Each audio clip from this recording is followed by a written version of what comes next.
To you, sir. Good evening, madam. Good evening, madam. Have a seat, Siddharth. Thank you, sir. Siddharth, can you name some other prominent personalities by the name of Siddharth and even Siddharth Shukla? Sir, Mahatma Buddha had the name Siddharth, and there are some actors known as Siddharth Shukla. He was an actor who was a participant of Big Boss, also worked in Balika Vadhu. He died recently, whereas the legacy of Mahatma Buddha can never die. Okay. So Siddharth, you have done history honors and you are fond of Nada Brahma meditation. So what is Anahat Nad? I'm sorry, sir, I do not Anahat know. Nad nahi suna? No, sir. Read about it. Nad you have, Nad Brahma you have said, so Anahat Nad jo hai. Reading spiritual books. Which book, spiritual book have you read? Patanjali? So I have read the major Upanishads. I have... Yoganand? no, sir, I have read Ashtavakra Gita, Ashtavakra Gita. the Bhagavad Gita, and books of Jiddu Krishnamurti. Okay. These are the prominent spiritual books. I have also read books of Lao Tse. So, Jiddu Krishnamurti, which book have you read? So he's the network of thought, Okay. life ahead, Okay. and there is also a book of the inner flame. Have you read Freedom from the Known? And no, sir, I have read the first and the last freedom. Okay. Playing football. All right. And then coming to your optional, it is history. So history in optional also, and history honors, both history. So history is about prominent men and women. What about those who finished second? History is never written about them, or the losers. What do we do about such people? Because they have also been instrumental, in creating events. Because the winner will never win unless and until there is a second man who is going to lose. So why don't we write the names of these people also? And what should be done about these? Nice guys finish second. This also said sometime. So first of all, history is written by the winners. As we can see in the history of the World War II, the US's bombing of Japan is viewed differently because they won the war. About the second, the runner-ups and the common people, historical instrumentalities are changing. There is the emergence of subaltern history, environmental movement, gender movements, they are also increasing in history. So those who have come second or have been subjugated, their histories are also being written now, and it would go even further to those who were never mentioned in the history, who did not even partake, their histories will also be written. History in respect of Subhash Chandra Bose, who is generally considered to be at variance, his thoughts were at variance with Mahatma Gandhi. So have we enough mention of Subhash Chandra Bose in the history? So as far as remembering the nationalist movement, due emphasis is given on the role of Subhash Chandra Bose, his INA movement.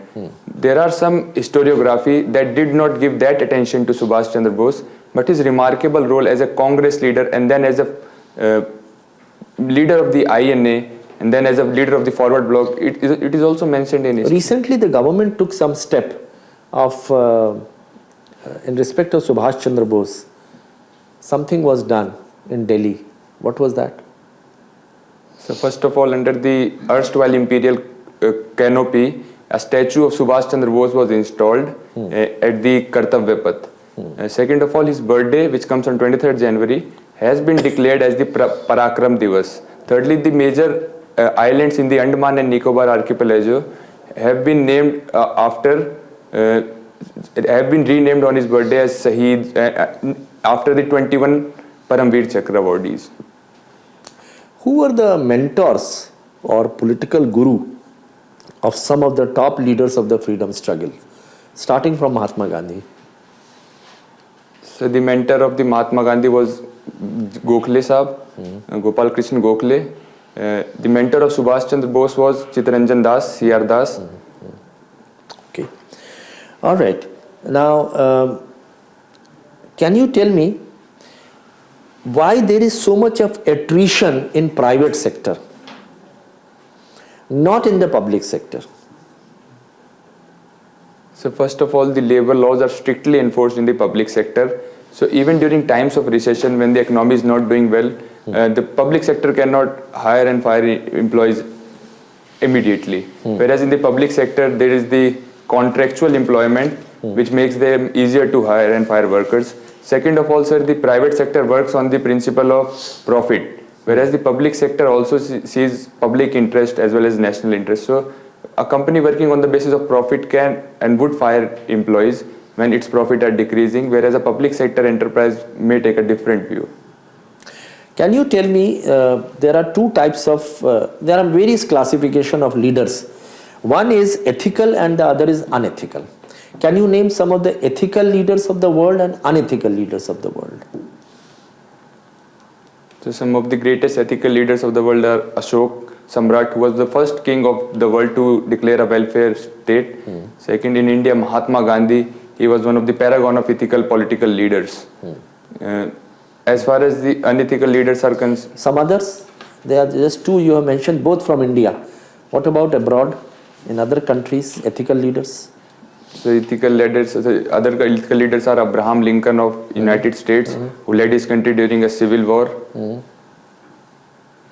Nelson Mandela, Yes, sir. Nelson. Martin Luther King, Yes, sir. aren't they not ethical Yes, leaders? they are. Unethical leaders. All right, tell us, unethical leaders. So people like Hitler, Mussolini, the dictators of the world, people like Stalin, who repress and subjugate their own people. People like Mao Zedong, under whose leadership a large section of their population. Any unethical leaders right now? So in the contemporary era, evaluation becomes tough because of biases and prejudices. So Okay. All right. Lastly, there are some leaders who are charismatic leaders and some are non-charismatic leaders. Can you name some charismatic leaders and some non-charismatic leaders? They were both leaders by their own right. So during the independence, Jawaharlal Nehru was a charismatic leader, whereas Sardar Vallabhbhai Patel, he was a non-charismatic leader but a brilliant organizer of people. There are also charismatic leaders in other parts of the world, such as Churchill. He was a charismatic leader of the British people, but there were some unethical connotation to him. Whereas some leaders like Abraham Lincoln, they were non-charismatic, but they were humble and ethical, so they led their people well. Civil service requires charismatic or non-charismatic leaders? So since civil servants have to be faceless, they have to be the backbone of the administration rather than the face, so it should be... So would you advocate social media being used by many of the civil servants? So there are some positive impacts of the social media, but there should be a clear distinction between an administrator as a person and as an administrator on social media as well. Okay, thank you. Siddharth, some question from Krishnamurti itself. Now, Krishnamurti, have you read Tradition and Evolution? No, sir. No. So he says experience hinders experiencing. Have you read this? Yes, sir. What does it mean? So Krishnamurti asserts that our previous experience, they have been stored as memory in the brain, and they create the biases and prejudices with which our later experiences are mixed with. We cannot conceive things clearly, we cannot see things clearly unless we get out of those experiences, those memories which create the biases and the prejudices. Excellent. Now history repeats itself first as a tragedy and then as a farce. Do you know what it means? And in which work of Karl Marx it was mentioned and what was the context? So it was mentioned in the Karl Marx, I'm not remembering the exact word, it's 18th Brumaire. 18th Brumaire of the Louis Bonaparte. Yes, sir. So what does it mean? So it means that history, first of all, repeats itself as a tragedy. A tragic event such as World War I may repeat itself as World War II. Later it repeats itself as a farce, as a comedy. Karl Marx said it in perspective of the rise of the Napoleon II or III as the ruler of... Napoleon, Louis Napoleon as the Emperor of France, who used the same method as was used by Napoleon Bonaparte. Meaning thereby that the first time the historical circumstances are genuine. Like in case of Napoleon, it was hope which created the French Revolution and it was despair which led it into the hands of Napoleon. Right? Yes, sir. David Thompson's famous statement. But second time, it is this example which led to the fascism later on. the rise of fascism. So second time the circumstances are not genuine. So that is the actual meaning. Thank you, sir. There are many other meanings are given, but this is the correct one. Okay. Now, can you tell me what were the reasons for the American Revolution?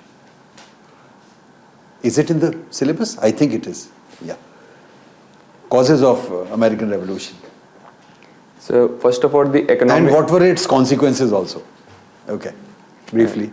First of all, sir, the economic reasons. The mother country, England, started to tax the colonies heavily. Sugar Okay, so tax, stamp tax. that system was called something. What was it called?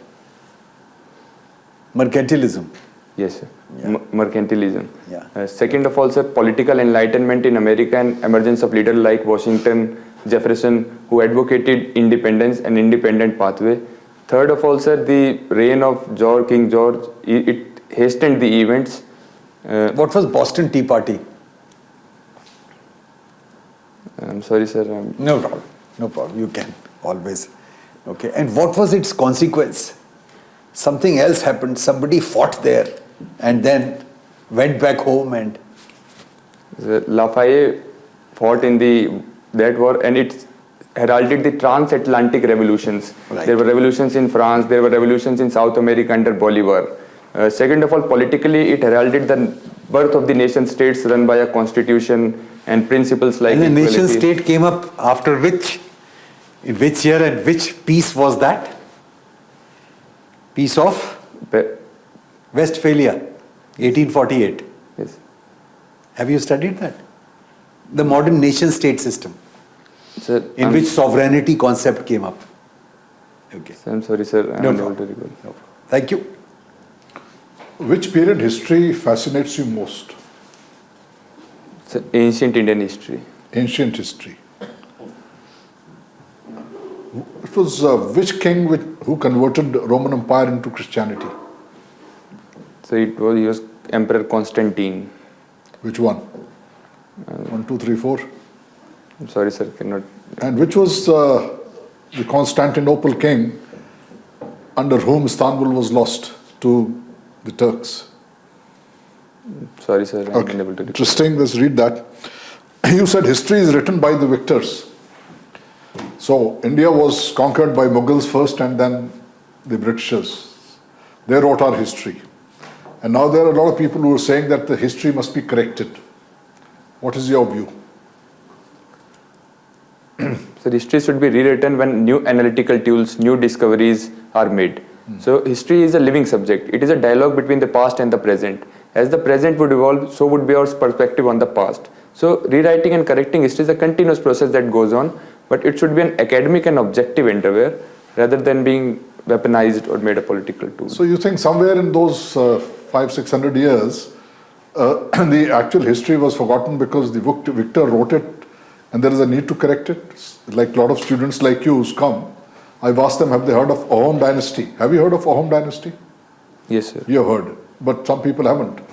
And Ahom dynasty ruled for 600 years and their mention in our history is very little, very small. So if I make that statement, that it would be correct to bring out those aspects of history which were forgotten and never mentioned in adequate importance. Would you agree with me? Absolutely, sir. All right. Dunkirk became a very famous name during Second World War, and that was a mistake the Germans made. If they had not made that mistake, probably the story of Second World War would have been different. What is Dunkirk related to? So it is related to the Normandy landing by the Allied force. The European continent was under the Nazi occupation at that time, and on the D-Day, as it was called, the Allied forces landed on the coast of France. It is at a place. It is related to Dunkirk. So that landing. That's not quite so. You please read about it. Dunkirk is after France was overrun by Germany. The Britishers managed to evacuate about 300,000-400,000 soldiers from Dunkirk. Normandy landing took place in 1944. All right? Good. Now, you talked of reference. The past is embedded in the mind, and that affects your judgment. And there is a term which relates to this. Have you heard that term? No, sir. Or shall we say, I'll give you that term. It's called confirmation bias. So, what do you understand by confirmation bias? So confirmation bias is a psychological concept.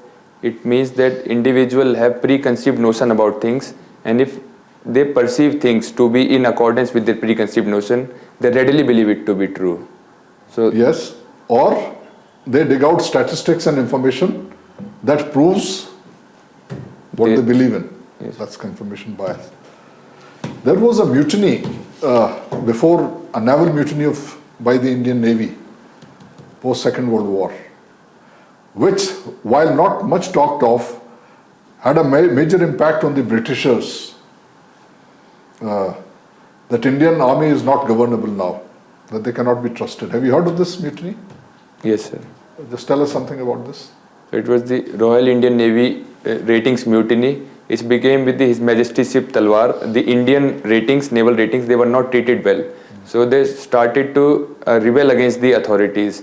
It was given due attention in the cities of Bombay and Calcutta, and leaders, communist leaders and other leaders also participated in that. Some communist historians believe that there was a unity at the barricades at that time, and that could have been led to a partition-free Indian independence. And the cabinet mission that was sent to India in aftermath was sent on the basis of the RIN mutiny. So this naval mutiny actually convinced the Britishers that India is not governable because the army cannot be trusted because of it has become a nationalist army, right? Thank you. Okay, so you're from Azamgarh.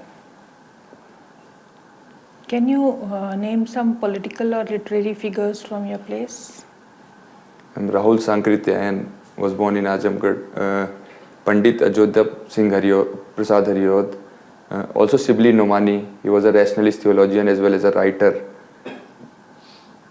What is special in Rahul Sankrityayan writing? And first of all, he is the preeminent travelogue in Hindi literature.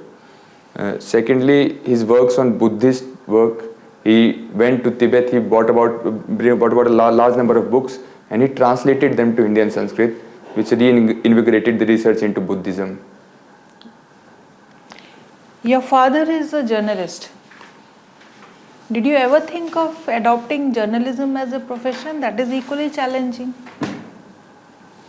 No, ma'am, I did not think about journalism. I wanted to be an administrator and join the civil services, as far back as I can remember.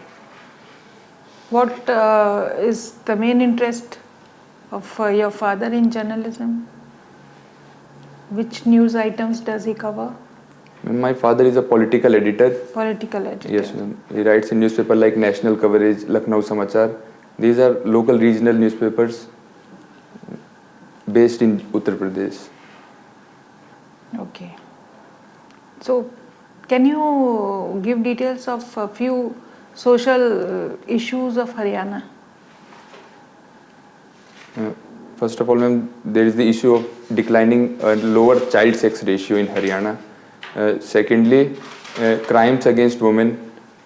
Haryana once had notoriety for that. Thirdly, rising unemployment has led to development of organized crime, which is also a social issue of Haryana. Fourthly, drug abuse and alcoholism. Okay.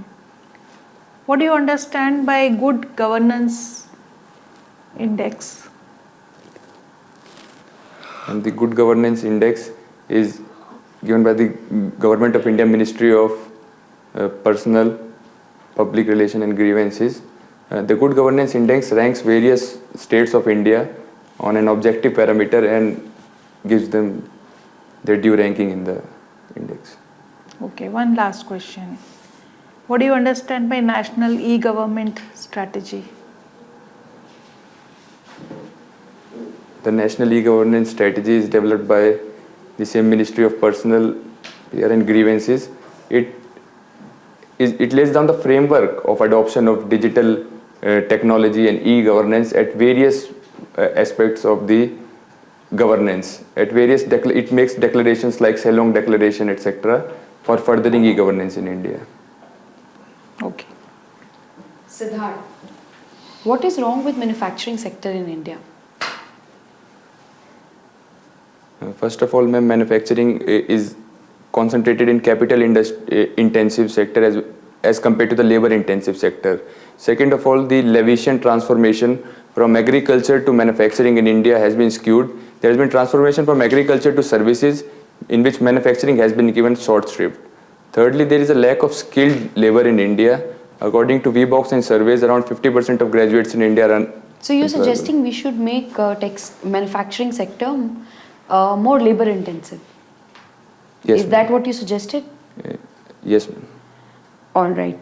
And if we look at textile sector, why countries like Bangladesh are doing better than us? First of all, ma'am, there is in the international trade, countries like Bangladesh, Vietnam are better placed than India because they are given the tag of low development countries rather than India. Such as Bangladesh has tax-free access to the EU as compared to India. Is that the real issue, or Bangladesh is genuinely increasing efficiency of its textile sector?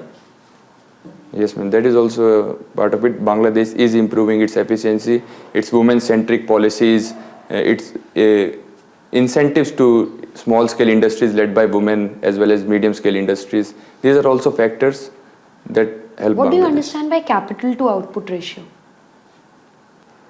The capital to output ratio measures the amount of capital required to increase the output. The capital and the ratio of the output produced by virtue of that capital. So is it better if we have higher capital to output ratio, or is it better if we have lower capital to output ratio? I'm sorry, ma'am, I'm unable. It's all right. You are a student of history. When I read history, I read his story. Is it true? Women have been discriminated against in our history? Yes, ma'am. In the earlier historiography by the colonialist or the nationalist historians, the women's section was given a last part in a chapter about ancient India or medieval India, but now that perspective is changing. If you had to pick two places in history where you would want to glorify women, what would those places be? I'm sorry, ma'am. If you had to pick two incidents in history where you had a chance to glorify women,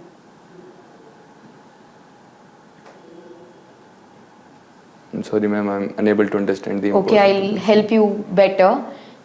You know about freedom struggle? Yes, ma'am. If you had to write freedom struggle from a woman's perspective, or if you had to glorify women, there must have been women also who have sacrificed their life for freedom. Yes, ma'am. Can you now think of something? Ma'am, I would glorify the struggle of Rani Gaidinlu of Nagaland, Very good. who has not been written up well in these books. Also, women leaders such as Sarojini Naidu, Aruna Asaf Ali, etc., Usha Mehta, their history must be mainstreamed in freedom struggle. Siddharth, you like to play football. Yes, ma'am. Do you play it frequently, or do you just like to watch it? Ma'am, I played frequently. I was part of my school team, part of my college team, and local area team as well. All right. Siddharth, who is your favorite football player? Ma'am, my favorite football player of all time is Zinedine Zidane. At present, Lionel Messi. What are the three qualities that you would want to imbibe from Messi?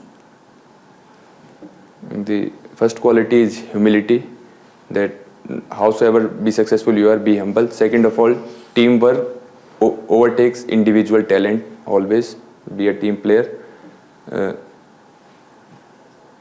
Thirdly, strive for excellence. The trophy that is out of your remit, such as the World Cup, strive for it continuously. Okay, my last question to you would be, you are from Delhi. What is your opinion on giving Delhi the full statehood? Delhi is the national capital, the Parliament of India, the Supreme Court of India are stationed here. So it cannot be given a statehood. It is the national capital, and for national security and sensitive matters, it should be under union control in some aspects. But if that is the mandate of the people, then? Even then, ma'am, the world over, such as in the US, the Washington DC is under the federal government.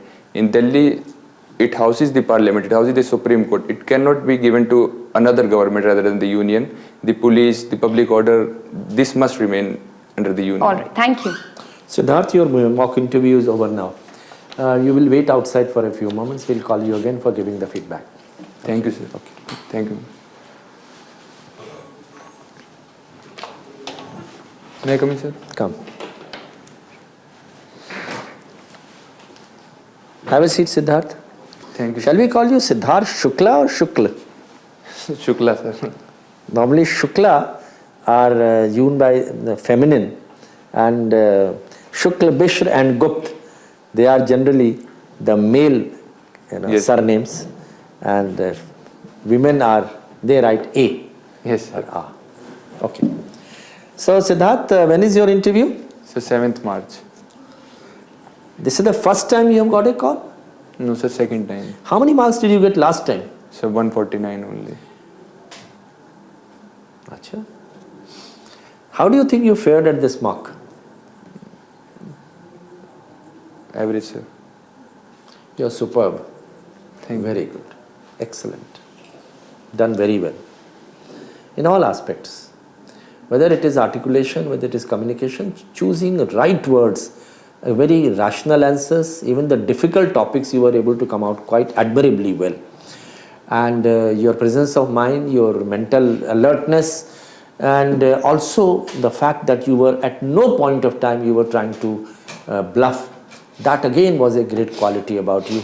Your eye contact, your modulation in the voice, calmness as well as composure. Sitting there, and even the difficult questions, some of them which required some amount of thinking also, so you were able to think there while sitting there, and you were able to come out with excellent answers. I think you should do exceedingly well in the interview. If this is the interview which you have given, and if it's the same kind of interview, the same quality if you give, I think you stand a fairly good chance of getting something around 190, 200. Okay? Thank you, sir. So coming to now some other areas, just general thing which I will tell you, but I don't have to tell you that also because you already have appeared once. So general tips I don't have to give you. Even the special things which need to prepare generally, because now is a chance you must not miss. Don't be complacent. You have done very well in this mock interview, and we would like you to preserve the same kind of merit as you have displayed here in the actual interview also. So just brush up your knowledge of GS2, GS3, GS4 paper, constitution, foreign policy, and economic survey, and budget, and also about United Nations organization, the global problems being faced, good governance principle, and citizen-centric administration, privatization, state of economy in the country. These are the general things which you prepare, and current affairs, of course. I would feel that there is really no necessity to brief you about the things because you have adequate knowledge. But generally speaking about Azamgarh and Uttar Pradesh prepared quite well. All the right reasons and wrong reasons, both. Okay, sir. Okay. So the love jihad controversy, and also the police encounters, and besides bulldozer, and the status of women. But the positive side also recently concluded the investor summit, and similarly about Azamgarh also. So Kafi Azmi and other Rahul Sankrityanyan. So there are many people, as you rightly said. And then coming to your Nad Brahma meditation and reading spiritual books, playing football, prepare well on that. History, a number of questions were asked to you, and you were able to come out quite well with all those answers. So I would see that generally everything is fine. You have given your police also as the second preference. So questions relating to police may also come. VVIP security, what inconvenience is caused to the public, how will you ameliorate that? What is the kind of internal security issues that we are facing in this country? So attacks on women and children, and rapes, and then border extremist groups. So these are some of the things. World after COVID-19, what will you do to protect the lives of the citizens, particularly the women, the disadvantaged sector, scheduled caste, scheduled tribe, children, senior citizens. Then coming to some of the things like in a What is the difference between a police commissionary system and an ordinary system? What is the role of a collector? How many hats does the collector wear? What is the 73rd, 74th Amendment? What are the issues concerning the public policy? So what are the challenges to the democracy? So for example, pollution, population and corruption. These three things are very much prevalent in this country. What steps will you take to bring down the corruption level? How to improve the good governance principles, implement them, responsiveness and rule of law and so on. And then issues connected with, for example, how a civil servant is a part of the public policy cycle.